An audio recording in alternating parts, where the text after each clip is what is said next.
رجعت ليكم بفيديو جديد، فيديو النهارده عن ماتش يعتبر كارثة وأسوأ ماتش في تاريخ الشركة. هو أندرتيكر ضد جولدبرج. أنا عارف إن كلمة كارثة مش راكبة مع الأسامي دي، بس تعالوا أقول لكم التفاصيل. هعمل لكم سحب على الأيفون، هعلن عنه في فيديو بتاع العشاء، غالبا هيبقى عن هيلي نايت أو جونتر. وصلوا الفيديو 30 لايك وتعالوا نشوف الفيديو بيقول إيه. أندرتيكر وجولدبرج مصارعين أسامي كبيرة جدا في الشركة، والماتش ده أصلا مستنيينه من زمان لأن الاتنين من ال WCW وال WWE في زمان، وكبروا في السن وما اتقابلوش خالص في ماتش، في عداوة اللي اسمها عداوة يعني.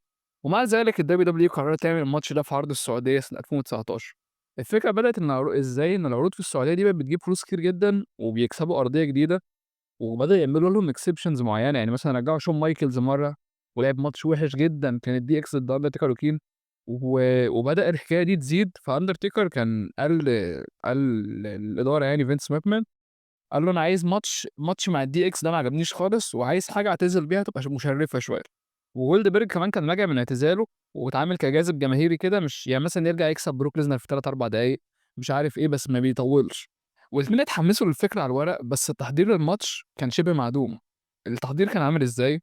التحضير كان يا جماعه قبل في عرض السوبر شو داون العرض، اعلنت بسرعه ان في ماتش بين جولدبرج والسعوديه من غير اي قصه او عداوه، حاجه زي سينا وايجي ستايلز بس طبعا مع اختلاف الاداءات يعني. واندرتيكر طلع في عرض الرو ده المقابله الوحيده وقال انا عايز اقابل النسخه القديمه من جولدبرج، مش الراجل اللي العيله كلها بتتريق عليه وبيروح مع ابنه الحلبه. وبعد كده جولدبرج رد عليه في سماك داون وقال له انا هخليك النسخه العائليه دي في البيت، وهجيب لك جولدبرج الحقيقي اللي اندرتيكر طول عمره بيخاف منه. وبس كده، لا في خناقه ولا حوارات طويله ولا اي سيناريو. طيب الماتش بقى كان عامل ازاي؟ عشان ده المصيبه الحقيقيه. يوم العرض انا ممكن اسيب لكم فيديو فيه البوتشات كلها او هتلاقيه في الفيديو ده يعني ظاهر الصور. جولدبرج متعود ان هو بيخش يفضل يعمل حركات كده في الهواء، بعد كده بيفتح الباب وبتشوف الدخله من الكواليس. جولدبرج من وهو داخل جرح اورته كده من فوق الجبهه بتاعته ونزل دم. فمتخيلين اصلا بادئ كده بدايه القصيده كفر يعني. وبعد كده دخل، عارفين كلنا لما بنرمي مثلا مصارع بيرميه يقوم جاي خابط براسه كده في النص، العمود اللي في النص في الحلبه بين البيركيد او الطرفين. فجولدبرج دخل بدماغه جامد جدا، فجاله ارتجاج في المخ ونزيف بقى كله دم. واظن الماتش اصلا ما كانش مكتوب ان فيه دم، حتى انتوا عارفين لو ماتش مكتوب فيه كده بتلاقي الصوره بقت ابيض واسود احيانا وحاجات كده. وده خلاه يتصاب بارتجاج في المخ في بدايه الماتش اصلا، وما كانش مركز. والماتش كان سريع قوي، جولدبرج عمال يعمل سبير سبير سبير سبير. وانتوا عارفين جولد من ساعه ما رجع بقى هو بيعمل فينيشين 3 ويكسب وخلاص. بس اندرتيكر قام، ومن هنا الامور باظت خالص. بعد ما جولدبرج خبط راسه في العمود الحديدي كان باين عليه انه مش في وعيه. فضلوا يحاولوا يكملوا الماتش بس الاداء كان واضح جدا التعب والبطء. اندرتيكر بيعمل شوك سلام وتوم ستون معرفش، راح جولدبرج قلبها بالفينش بتاعه وقلب اندرتيكر. انت عارفين فينش جولدبرج الجاك هامر بينزل على ظهره وهو نزله زي القوس كده محني. فتيكر كان هيحصل له شلل، فلت منه بالعافيه. وبعد كده جولدبرج بيعمل حاول يعمل توم ستون بالعافيه وفشل. فراح تيكر عامل شوك سلام تعبانه كده وكسب. اولا اصلا شوك سلام ده مش فينش تيكر، ده حركه كده زي السيجنتشر يعني، هو فينش بتاع توم ستون. كسب بحركه. وفي قبلها كان عمل توم ستون لجولدبرج. انتوا عارفين توم ستون هو بينزل تيكر على ركبته، هو نزل جولدبرج على راسه. فجولدبرج كان اصابه كان شبه قتله يعني. وعلى فكره ستيف اوستن زمان اعتزل بسبب حاجه زي كده، ان هو كان بيتعمل له الجاك هامر نفس نزله توم ستون ونزل على راسه بالظبط، فقال للواد انا في الماتش عشان انا كده هموت. وقلبه تثبيت كده وكسب، كان حصل له كسر في الرقبه. فالماتش كان نتايجه زفت جدا وخلص بسرعه، وكان باين على الاثنين ان هم متضايقين بعد ما خلص. فاندرتيكر قال بعد كده الماتش ده وجعني جسديا ونفسيا قوي، وحسيت ان أنا لازم اعتذر. بقيت افكر في مراتي واولادي في الطياره وانا راجع. وجولد طلع على السوشيال قال انا عارف ان انا خذلتكم، وانا فكرت زياده عن اللزوم في الماتش وندمت جدا، ونفسي في فرصه تانية. فالدنيا قامت وجمهور النقاد وصفوه ده اوحش ماتش في التاريخ وكارثه متحركه. لكن الناس اللي ما شافوهوش ان الاثنين كانوا بيصارعوا هم حرفيا مش قد ايه. جولد ارتجاج في المخ وده جسمه كله بيقول له كفايه كده، هو اندرتيكر. بس الحكايه دي اللي هي يعني ليها شقين. تيكر كان مصارع ماتش مع شون مايكلز والاتنين في اواخر الاربعينات، كان ماتش يتصنف اعظم ماتش في التاريخ. فالسن مش مبرر. يعني تيكر كان عنده 54 وجولد 52. ايجي ستايلز عنده 50 تقريبا وبيعمل ماتشات 4 ونص و74 نجوم.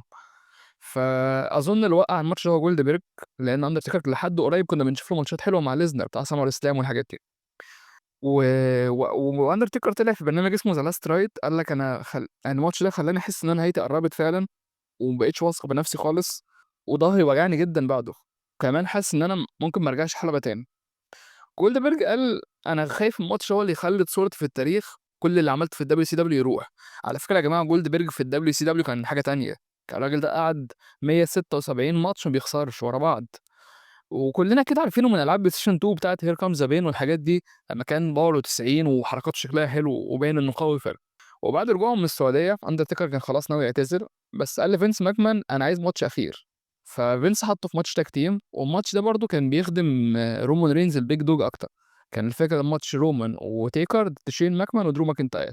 فالناس كانت كارهة بيج دوج لإنه خسّر تيكر، ورومان أصلًا لمّا طلع بعد ما كسب تيكر في راس المنيا كان خد أكبر استهجان في التاريخ، فحطّوهم مع بعض بحيث إن ده بيسلّم لده الراية يعني، وكان ماتش حلو أوي، ودرو لعب تيكر وشين ومش عارف حركات وبتاع، وفي الآخر كسب تيكر ورومان. كان ماتش مدته ساعة إلا ربع مثلًا، وعلى فكرة موجود على قناة الWWE. فساعتها كسب تيكر ورومان، والماتش طلع حلو وفي آخره كده تيكر راح مسلّم الراية لرومان رينز يعني إن هو راضي عنه أو حاجة كده. أمّا جولدبرج بقى خد فرصة تانية، كارثة أكبر من الأولى، إن هو في 2020 كان ذا فيند هو اللي شايل الشركة على ضهره، وشخصية جديدة ونقول بقى ده أندرتيكر جديد والّا مش عارف حاجات جديدة، فجه جولدبرج بمنتهى قلة القيمة كسبه في 3 دقايق وخد منه البطولة. الفيديو ده خد dislikes كتير جدًا والناس قرفت، وبياخد فرص شباب وبتاع. في النهاية الشركة ادّت الاتنين قصتين حلوين، أو واحد قصة حلوة وواحد قصة تعبانة. تيكر خد قصة مع الphenomenal AJ styles اللي هو AJ styles أكيد كلنا عارفينه، وكان دخلوا في عداوة إن هو كان في عز كورونا كده، وده آخر ماتش أندرتيكر لعبه على فكرة. فكان AJ styles بيستفز تيكر طول الوقت يقعد يقول له: "أنت مراتك مش عارف إيه." وتيكر بيتكلموا برضه بشخصية الهيبة وبتاع، ولعبوا ماتش راحوا في الكواليس فيه وحاجات كده، وراحوا في حتة التابوت وبتاع.